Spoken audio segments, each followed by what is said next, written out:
So we've seen the basic idea of binary transmission, basic kinds of modulation, and the form of the receiver. Now what we're going to do is we're going to understand a little bit more why we're using this form of the receiver. And to understand that, we have to understand a little bit more about detection and detection strategies. This is a very fundamental, brief overview of that.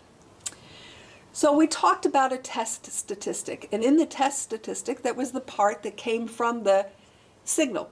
And there were two possibilities for the contribution from the signal in a binary communication system.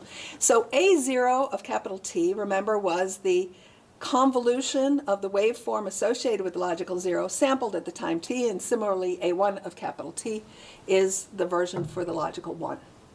Now, I want to remind you that these are deterministics. These are constants. There are two numbers, two values, one if a 0 had been transmitted, the other one if a 1 had been transmitted. So that's the part that comes from the signal. What comes from the other part is the noise sample. Now remember, the noise sample was a convolution and then sampling. So remember that the input to the filtering process was a random Gaussian process. That was the additive white Gaussian noise process. Now the filtering is a linear operation, and we know from probability theory that if we apply a linear operation to a Gaussian process, that the output is also a Gaussian process. So this is a Gaussian process. We take the Gaussian process and now we sample it at one instance of time. When we do that, what we create is a random variable, not a random process, which is a function of time, but a random variable, which is a scalar. And this scalar is random, and it has a Gaussian distribution. So what does that mean when we say it has a Gaussian distribution? Well, here we have the probability density function of a Gaussian. So we have the exponential to n squared divided by 2 sigma squared. We also use the notation that the noise is distributed and n for normal or Gaussian.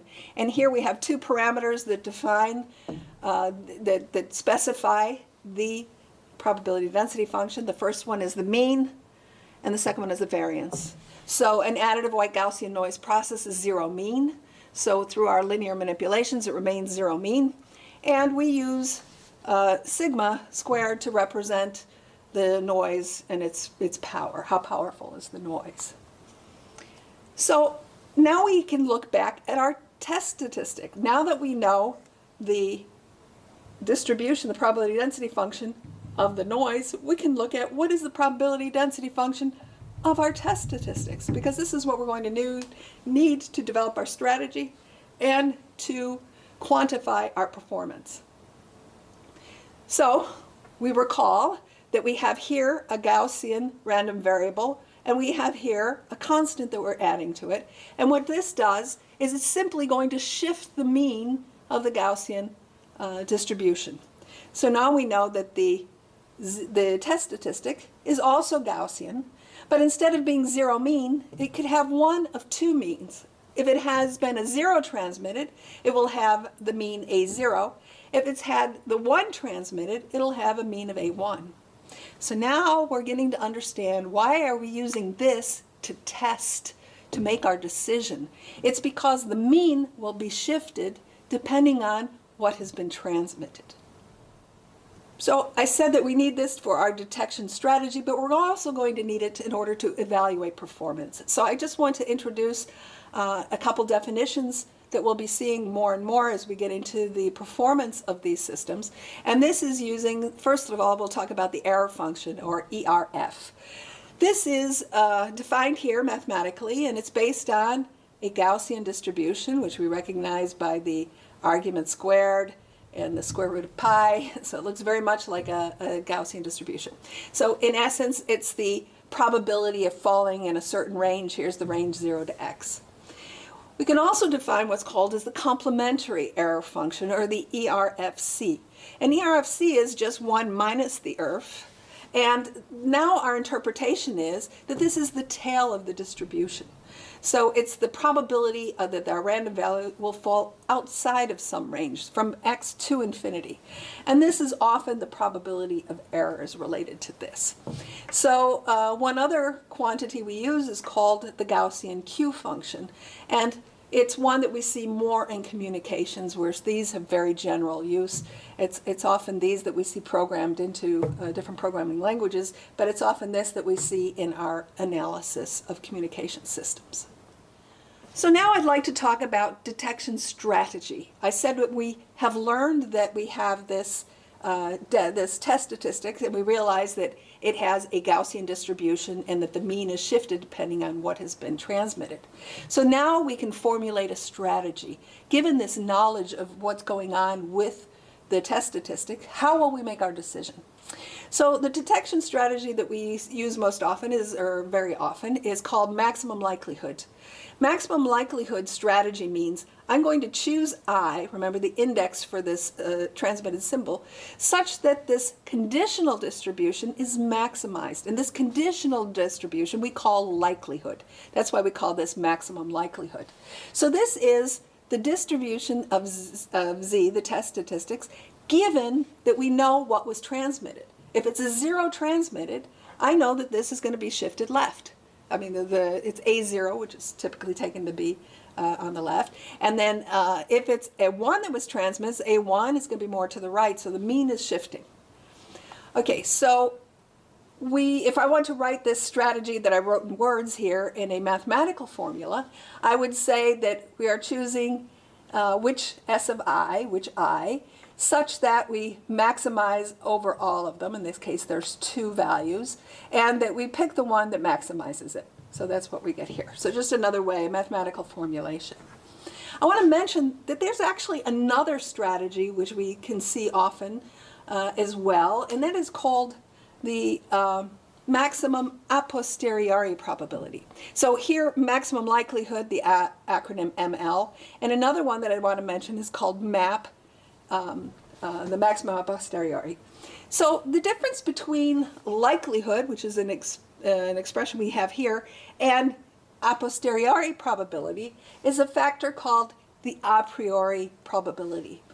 So imagine that I had a logical 0,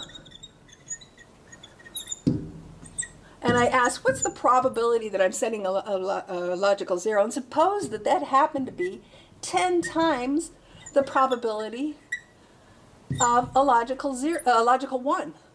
Whoa, that's a game changer, right? Because now I've got this predisposition to think that what's transmitted to me is going to be mostly zeros, and the ones are going to be pretty rare events. In this case, I'm probably going to want to change my strategy. I'm probably going to want to take advantage of this knowledge to help inform my decisions. And that's what we call the maximum a posteriori probability. However, there is a special case. Suppose that we have what we call equal priors. Equal priors mean that the probability of the 0 and the probability of the 1 are equal. It's binary. Both have a probability of 1/2. Most communication systems are designed with this. If our data is not like that originally, we transform it, we manipulate it so that it has this property because it's the most efficient way to send information over a communications channel. So just a little background. There is this map. There is a maximum likelihood. We're going to be talking about maximum likelihood, but in most communication systems where we have a probability, equal probability of all symbols, in this case, these two are really the same strategy. So now we're going to do a little bit of math. We're going to take our probability density function, our PZ, given what was sent. So I'll put I, the index of what is sent. This is, remember, I called this my likelihood. So I'm going to look at the likelihood, and basically the difference is this mean.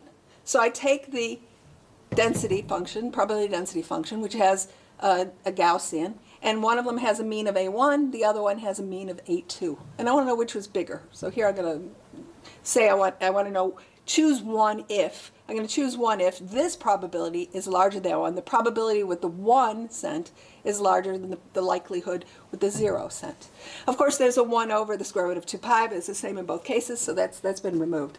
So when do I choose a 1? According to that strategy that I put in the previous slide, when am I going to choose it is when this inequality is honored. In that case, I'm going to choose 1.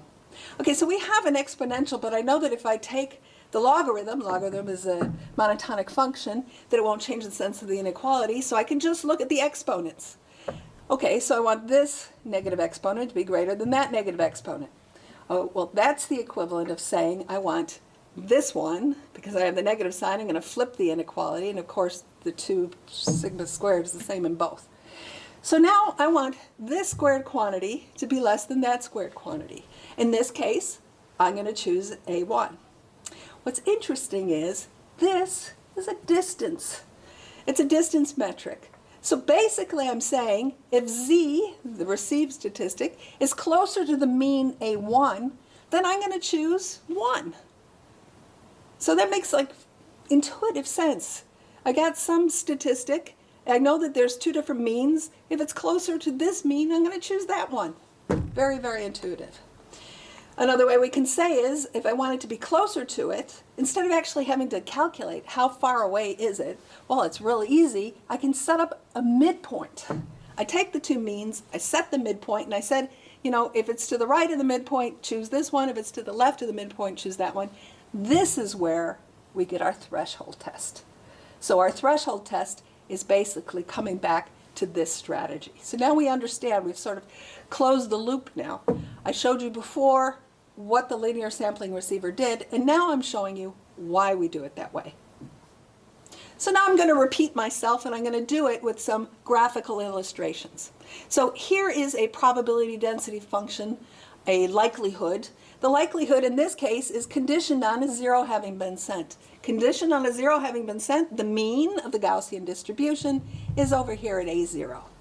And it has some thickness, which is reflected by the level of the noise. This is the sigma squared. Now, I also have the likelihood if it was a logical 1 which is transmitted, and now I have a different mean. So when I look at this information I have about the likelihood of the test statistic, I can look at these 2 possibilities. Either this one holds because a 0 was sent, or this one holds because a 1 was sent. And now we can see, I've been talking about logical 0 being to the left, that's just based on this convention about the means. So I have a test statistic. I make a measurement. At my receiver, something has been sent, there's been some noise added, and what do? I measure, what is that voltage? I sample my signal a certain time. This axis, is the z-axis, and here is the value I happen to have got at 1 bit interval. So what do? Well, I want to find the one whose likelihood is maximized for this particular value of z. So I calculate. If I have this density function, what's the value? If I have this yellow density function, what's the value? And I pick the one with the largest likelihood. So clearly it's the blue one. I should pick a logical 1 having been transmitted when I happen to have measured this value of z. Okay, so that's the maximum likelihood solution. But now we can also, and this is what we write in equation form, that this conditional probability is greater than this probability. The blue is above the yellow. So I'm choosing the blue option. I'm choosing a logical 1. But as I mentioned earlier, it's also equivalent to say this z that I measured is closer to A1. So I'm going to choose the value which is closer to it. But of course, closer, I'd have to calculate what is this distance, what is this distance. So when it comes to implementing a receiver, the easiest, lowest cost, lowest power solution to how do I implement a receiver is instead use a threshold test. So I find the midpoint between A0 and A1. These densities have the same sigma, so the intersection is at the midpoint in this case. And that's my threshold that I use. And so now I just have to say, if my z is to this side of the threshold, choose A1. If my test statistic is to this side of the threshold, choose A1. And this is what we saw in our linear sampling receiver. Here is our example was greater than the threshold. So I want to make one more observation, and that is that we can actually get a very quantitative feel for the performance from this knowledge of these 2 density functions. Because if I look at where the threshold falls, where the intersection is in this example, and I look at the area under the curve to the right of the threshold for the yellow case. Okay, so here's my threshold. If I'm to the left, I'm going to choose 0. But suppose that I actually sent a 0, but the noise pushed me and I'm over here somewhere, I'm going to make the wrong decision. So if I look at the area under the curve, that actually gives me the error probability for this system.